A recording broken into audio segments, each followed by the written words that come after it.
예, 소통 전문가 김창옥 교수 50세면 한창의 나이인데요. 알츠하이머 의심 진단을 받았다는 이야기가 전해졌습니다.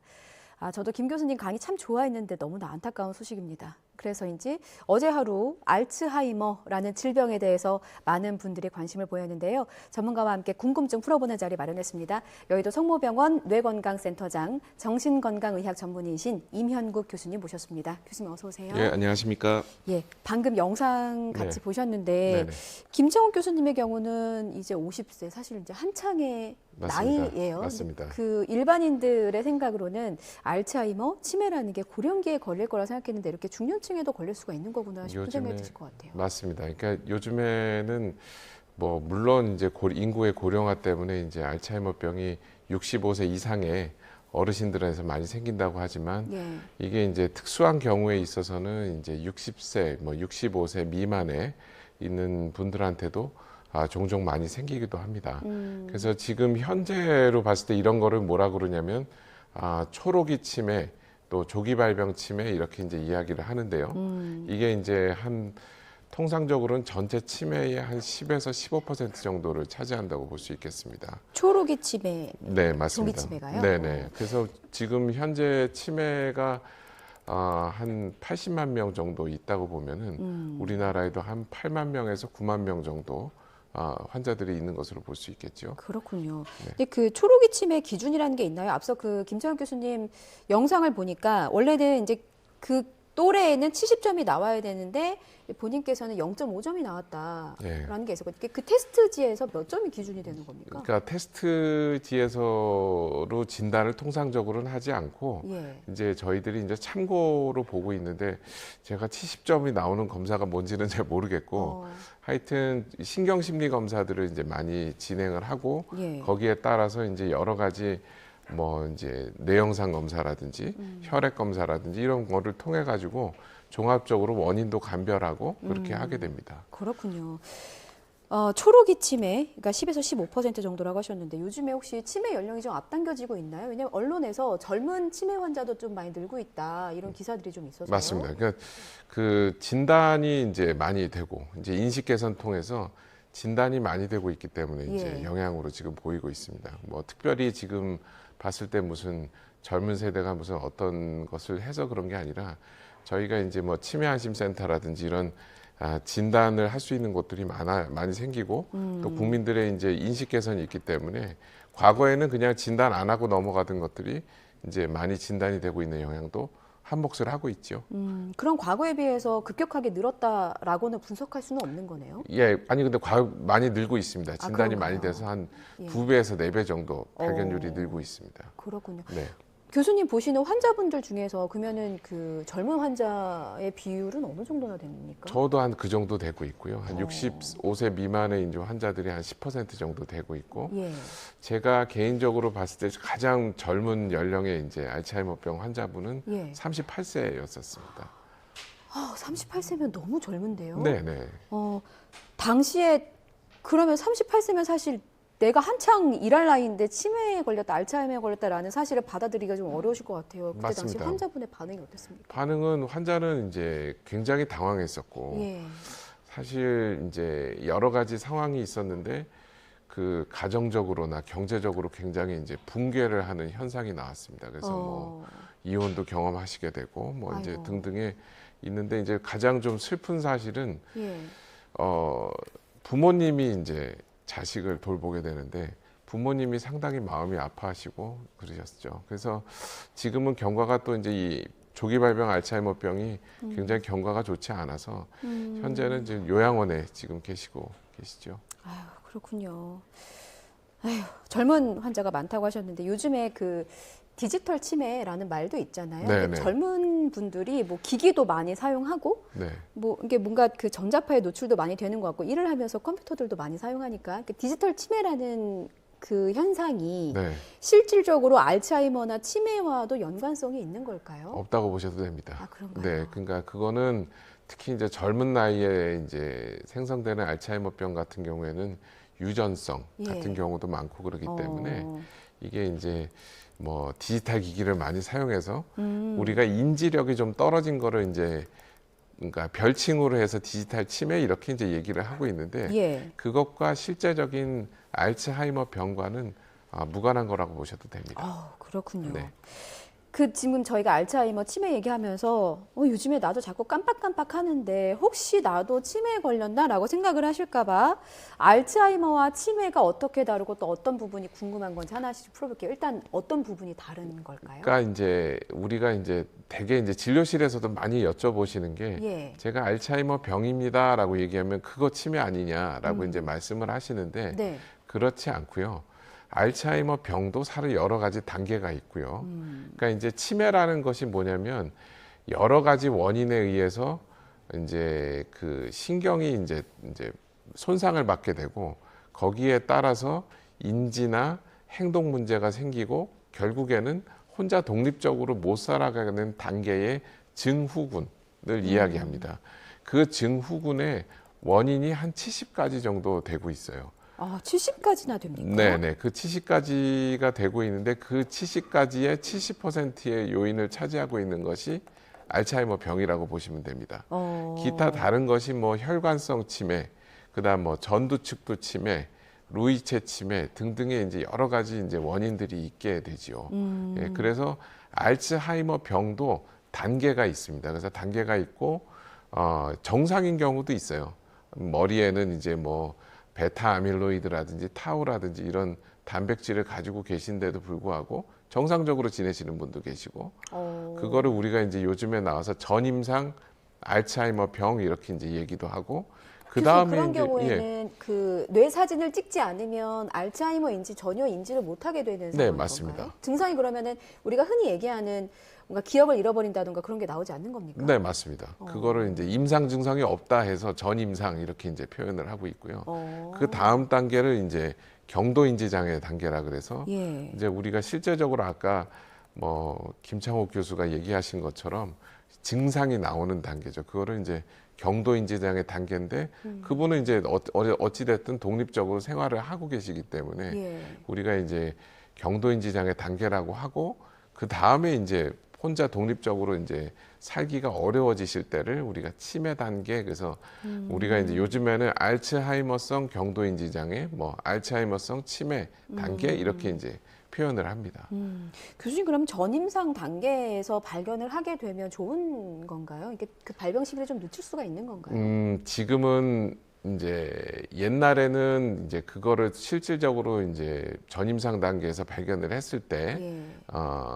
이제 이거를 질환을 제어할 수 있는 방법이 없었는데 예. 최근에 이제 약이 나왔습니다. 그래서 뭐 아밀로이드나 이런 걸 없애는 약들이 나오고 있기 때문에 예. 전임상 단계에 있는 이제 환자들을 대상으로 임상 시험도 진행하고 있고 이제 일부는 나온 단계도 있지만 이제 앞으로 더 이제 나올 예정입니다. 예. 그 약에 대해서는 제가 잠시 후에 여쭤볼게요. 네네. 일단 방송 함께 하시면서 나도 김창호 교수님처럼 전화번호도 깜빡하고 호수가 기억이 안 난다거나 이거는 저도 겪었어요. 갑자기 집 현관문 비밀번호가 기억이 안 난다거나 이런 경우가 굉장히 많고 네. 사이트에 로그인을 하는데 비밀번호가 기억이 안 나더라고요. 네, 이런 네. 경우가 좀 왕왕 발생하긴 하는데 이런 경우는 보통 건망증일 수도 있다고 말씀을 하시더라고요. 네. 어떤 부분에 좀 집중을 하면 됩니까? 저도 가끔 그렇습니다. 교수님도 그런가요? 저도 가끔 그래서 예.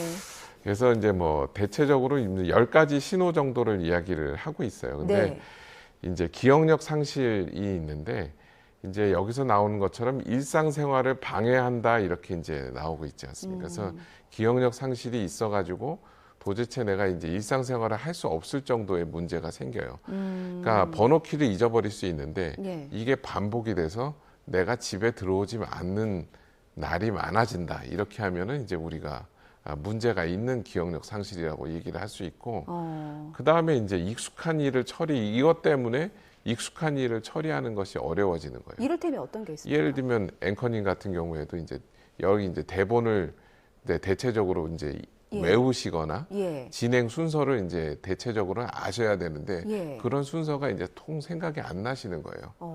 예, 그렇기 때문에 이제 일상생활에 이제 익숙한 일이 처리가 어려워진다든지 뭐 강의를 하시는 분들 같은 경우는 갑자기 강의장에 나갔는데 머리가 하얘지는 현상이 나온다든지. 그건 저도 종종 겪습니다. 네. 방송할 때 단어가 생각이 안 나서 그 하다 끝날 때가 있거든요. 예, 그런 경우가 빈번하게 발생을 한다. 대체적으로 그런 경우는 이제 긴장을 할 때 나타날 수 있죠. 그렇기 예. 때문에 누가 뭐 힌트를 주거나 그러면 생각이 날 수도 있는데 그런 게 아니라 아예 그냥 지워져 버리는 현상도 나오게 돼서 아마 이제 김창옥 교수도 그렇기 때문에 이제 강의도 못 하시게 되고 그런 현상이 나오지 않나 싶어요. 그런 것들이 이제 여러 가지 반복이 돼가지고 일상생활이 이제 어려워지거나 할 때에 우리가 이제 치매를 경고하는 사인, 특히 이제 악성 건망증이라고 하는 우리가 이제 경도인지 장애를 의심해 보는 사인이 있는데 예. 제일 이제 우리가 또 특징적으로 이제 알아볼 수 있는 사인이 뭐냐면 주변에서 걱정하기 시작합니다. 네, 주변에서 걱정하기 시작하는 것이 어떤 있으면 말씀을 주로 들으면 내가 좀 병원에 가봐야 되나라고 생각을 하게 될까요? 조금 요즘에 좀 기억이 떨어지는 거 아니야? 라고 이제 걱정하는 사람들이 하나둘씩 늘어나기 시작을 합니다. 자기 가까운 가족에서부터 뭐 친구, 직장 동료들이 이제 해가지고 좀 문제가 생기는 거 아니야? 라고 이제 얘기를 하는 게 빈도가 늘어날 때 특히 이제 초록이 치매 같은 경우는 이게 이제 특히 일하시는 연령대에 많이 생기기 때문에 네. 그런 것들이 이제 직장 동료나 가족 이런 분들이 이제 이 피드백을 받게 되면은 빨리 병원에 가시는 것이 좋습니다. 그렇군요. 네. 앞서 교수님께서 치매를 경고하는 10가지 신호를 말씀해 주셨는데 저희가 5가지 정도밖에 안 나간 것 같아서 그래픽 3번 혹시 한번 다시 보여주실 수 있을까요? 여기 보면은 기분과 행동의 변화, 네. 성격의 변화 뭐 이런 얘기들이 있더라고요. 네. 그러니까 이런 항목을 보면 주변 사람들이 조금 과하게 반응하는 것 같아? 네. 잘 기억을 못하는 것 같아? 병원에 네. 한번 가보는 게 어때? 네, 라고 맞습니다. 얘기하는 그 경우 말씀하시는 거죠? 맞습니다. 맞습니다. 근데 이런 문제 때문에 사람들이 이제 걱정을 하기 시작을 하죠. 예. 예. 그래서 뭐 일도 못 하게 되고 실수가 많아진다든지 아니면은 본인이 제일 잘 알아요. 예. 그런데 이제 주변 사람들이 걱정하기 시작을 하면 그거는 빨리 가보셔야 되는 단계라고 보실 수 있겠습니다. 그렇군요. 그냥 깜빡깜빡하는 거는 건망증인 거고 네. 그보다 조금 더 앞서간 게 저희 그 교수님과의 말씀에서 계속해서 힌트가 나가고 있는데 주위 사람이 걱정을 한다거나 아예 머리가 하얗게 되는 경우에는 네. 병원에 빨리 가보시는 게 좋겠다. 네. 이렇게 좀 그리고 중요한 것들이 점점 심해집니다.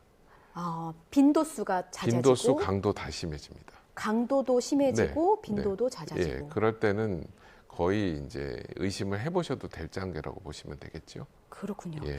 교수님 앞서 알츠하이머 유발하는 그 가지수가 한 원인이 70가지 정도가 된다고 하는데 치매를 유발하는 게 치매를 70%. 유발하는. 예. 그 중에 70% 중에? 알츠하이머병이 이제 70%의 요인을 차지하고 있다는 거죠. 그럼 원인은 뭐로 분석이 됩니까? 이제 여러 가지 설이 있고 왜 문제가 생기는지에 대해서는 아직 원인이 나오고 있는데 예. 병리는 베타 아밀로이드라는 단백질이 어떤 이제 여러 가지 복잡한 분자적인 문제 때문에 생기는 거고 예. 거기에 다음 단계로 타우 단백질이라는 게 이제 유발을 하면서 신경이 본격적으로 이제 퇴행을 하고 그래서 신경이 줄어들면서 행동 문제가 나오고 인지 문제가 나오고 기능 손상이 나오고 이런 순서로 이제 진행을 하는 것이 이제 알츠하이머 병이라고 보시면 될 것 같습니다. 그렇군요. 앞서 유전적인 문제도 좀 말씀을 해주셨고요. 김창욱 교수님의 경우는 평소에 술, 담배를 하지 않으신다고 하는데 술, 담배가 원인이 되지는 않는 겁니까? 담배는 위험 요인은 됩니다. 술도 이제 위험하다고 알려져 있는데 술은 담배보다는 조금 약한 것으로 알려져 있기는 하고요. 그런데 담배는 확실히 이제 위험 요인이 됩니다. 그러니까 이것이 직접적인 요인이 되는 것은 아니고요. 예. 술 같은 경우는 많이 먹었을 때 생기는 알코올성 치매라는 게 따로 있기도 하고요. 예, 그렇습니다. 혹시 우울증이 병을 키운다는 말도 있어요. 그러니까 그 속으로 사귀는 그 화병이 있으신 분들의 경우는 이게 좀 쌓이고 쌓여서 스트레스가 돼서 치매로 혹은 알츠하이머로 네. 갈 수 있다는 얘기도 있어요. 대개 이제 스트레스가 치매의 요인이냐라는 질문들 많이 하시죠. 네. 근데 이제 위험 요인은 돼요. 그러니까 우울증 같은 경우에는 어느 나라에서 이제 연구를 하더라도 예. 한 1.6에서 1.8배 또는 많게는 2배까지. 저희 팀에서도 이제 한 100만 명 정도 이제 조사를 해봤을 때에도 예. 한 이제 우울증의 횟수가 반복될수록 알츠하이머병이나 혈관성 치매나 모든 치매 리스크가 한 2배가량 올라가는 것은 맞습니다.